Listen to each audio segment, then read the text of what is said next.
In the 1950s, the US began the top-secret project Sundial. Most of it is still classified.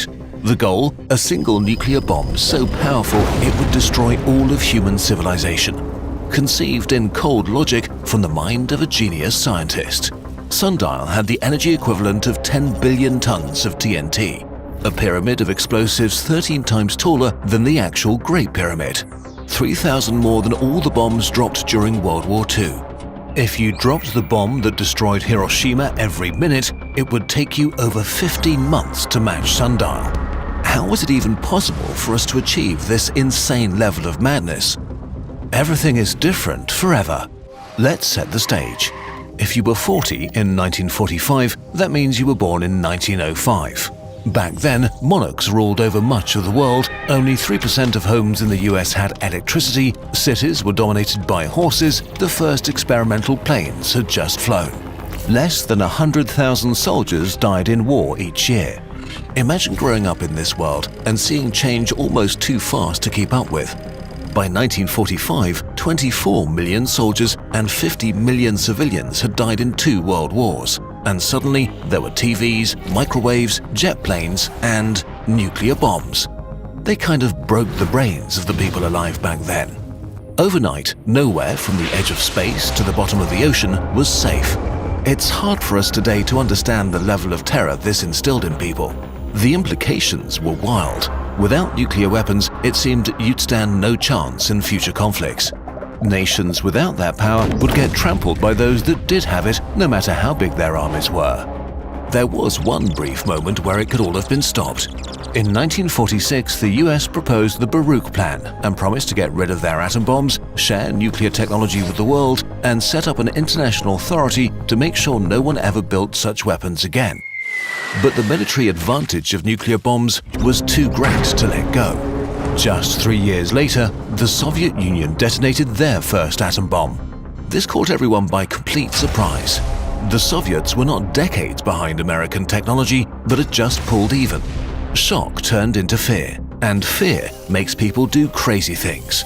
The whole concept of what war was and how it would be won was overturned in a hot second. In a world where your enemy could fly over your soldiers and vaporize your cities, the only answer seemed to be a nuclear arsenal that could strike faster and harder. The nuclear arms race began.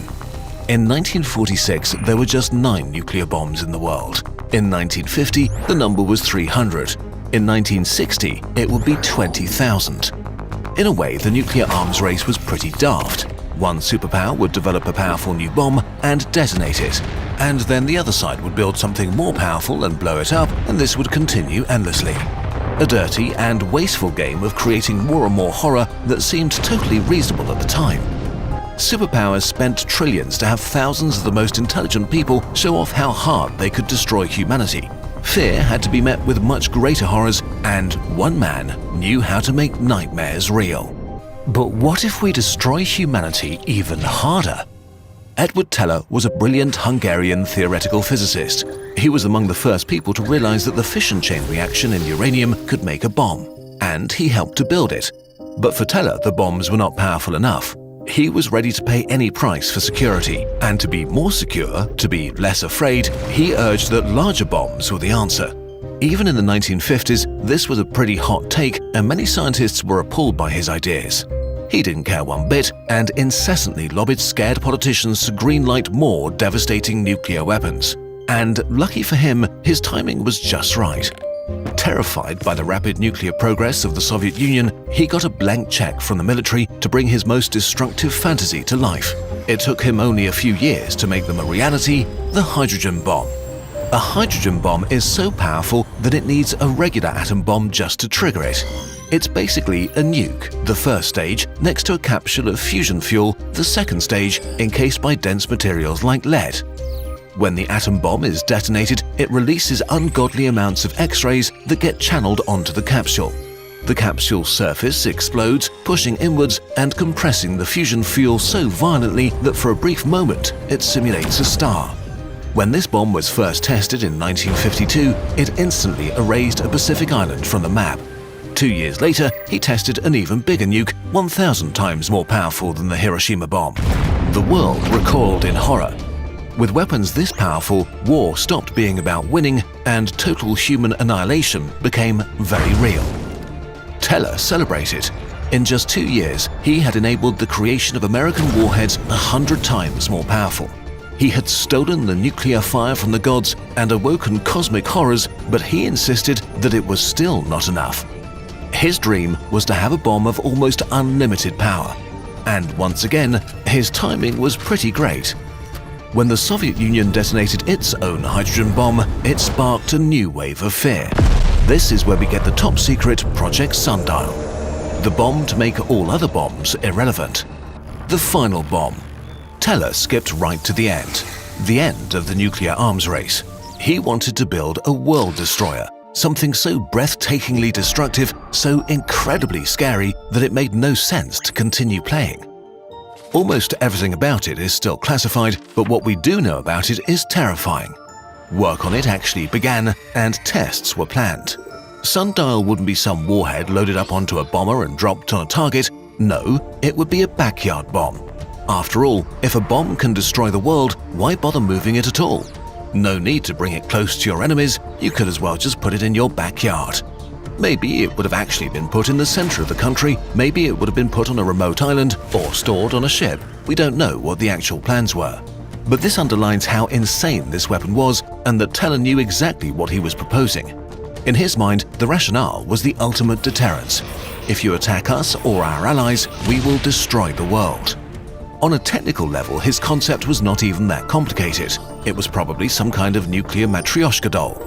The truly breathtaking thing is the idea itself and that he actually attempted to make it real. From what we know, Sundial would have weighed at least 2,000 tons, as massive as a 250-meter-long cargo train. It would explode with the power of at least 10 billion tons of TNT, a number so big it doesn't mean anything anymore. So let's make this a bit more graphic and explode it in Nevada. One wild thing about it is that humanity never tested anything remotely like it, so this is the best speculation we developed together with experts. For a brief moment, a fireball of pure energy appears, up to 50 kilometers in diameter, larger than the visible horizon. It radiates blistering heat at the speed of light. Everything within 400 kilometers is instantly set on fire, every tree, house, person. The energy would reach much further, but the explosion is so big that the Earth's horizon curves away from it.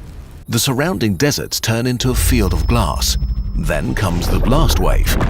The atmosphere above the explosion is violently shot into space, a magnitude 9 earthquake shakes the United States, while the sound of the blast reverberates around the world. North American forests burn, adding their soot to the bomb's radioactive fallout to create toxic death clouds that shroud the world like a dark curtain.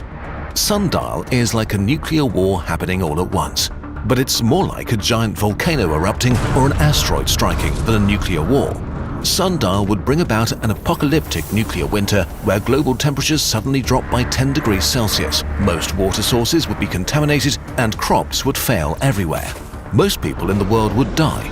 So, congratulations, you won. Good news. Wait, no, bad news. The good news is that Sundial was never built. Most details are still top secret, but we know that scientists reacted with horror and politicians who were secretly informed responded with disbelief. Even the US military thought this was a bit much. In the insane world of nuclear arms, this madness was too much, building it considered a crime against humanity. And it had other problems too. A single apocalypse weapon leaves you no wiggle room. Would you press the button if enemy soldiers crossed a distant country's borders or attacked one of your distant bases? Would you end the world if your rival overthrew a friendly government? Can you protect an ally with a bomb that would kill them too? The elephant in the room is that while Sundial is clearly insane, humanity still kind of did build it. At the peak of the Cold War, humanity had over 70,000 nukes. Even today, we still have about 12,000 nuclear weapons, enough to destroy human civilization. Instead of a single world burner, the superpowers built tens of thousands of nuclear weapons of all types and sizes, hidden in submarines or waiting in bunkers and silos. And this sounds so much more reasonable, doesn't it? But this also makes them a much more credible threat. Because if people feel they can risk setting off a smaller nuke, they might actually get launched. And we don't know what kind of chain reaction this might trigger. So in reality, the difference between sundial and what we have today is not even that big. Humanity didn't build a doomsday bomb, but a doomsday machine. Today, the world may be on the verge of another nuclear arms race.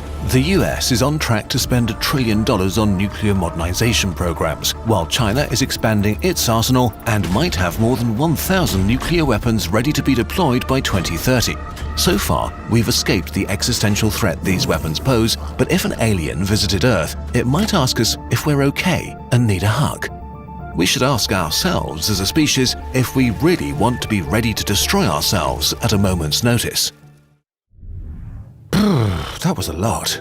Science is never inherently good or bad. It's up to us to use our sense of curiosity and exploration for something positive. If you want to impart this spirit onto the kids in your life from early on, our sponsor KiwiCo is a great start. This is one of their science project crates that delivers you all the ingredients for a science adventure right to your doorstep. Let's explore. There's a wooden board and pieces, a motor and wires, some marbles, and googly eyes. It's the Maze Arcade Kit that teaches kids about the intersection of mechanics and physics in a playful and intuitive way. This crate is part of the new KiwiCo Labs Learning Club, a program that takes you along on a learning journey for young scientists to be. Consecutive hands-on projects help develop and strengthen problem-solving skills on things like science, engineering, and robots over time. There are also different programs available on topics like world geography or art and design, all with their own high-quality crates and exclusive online content to unlock. This holiday season, a KiwiCo subscription could be the gift that literally keeps on giving for your kids or any niece, nephew, godchild, or other little one in your life, with a new box of wonders arriving every month. We like KiwiCo because with their new Learning Club program, they're fostering a mindset of making learning something that's an ongoing exploration, just like we want to. If you want to try out the new KiwiCo clubs, click on the link in the description or use the code Kurzgesagt to get 50% off your first crate of a monthly club with KiwiCo. It's time to reveal our darkest secret. This may come as a surprise to you, but Kurzgesagt is not actually run by burbs, but by humans. Now you might wonder, how's this possible? So many people spending hundreds of hours on research, writing and animating the Kurzgesagt videos that are then released for free. Well, the answer is simple. It's possible because of our shop. Our products are a piece of Kurzgesagt that you can touch, read, and have around you. Just like our videos, they're a vital part of our dream to inspire people all around the world. Our carefully researched infographic posters are now part of so many people's homes, teaching them about evolution, black holes, and the night sky. While our gratitude journal helps improve lives every day. A special thanks goes out to everyone who appreciates our weirder product ideas. Every Kurzgesagt product you buy directly funds another moment we get to spend working on our videos, and you get a special piece of Kurzgesagt in return. Thank you so much for being a part of our story and for making this channel possible. The burp humans of Kurzgesagt are eternally grateful.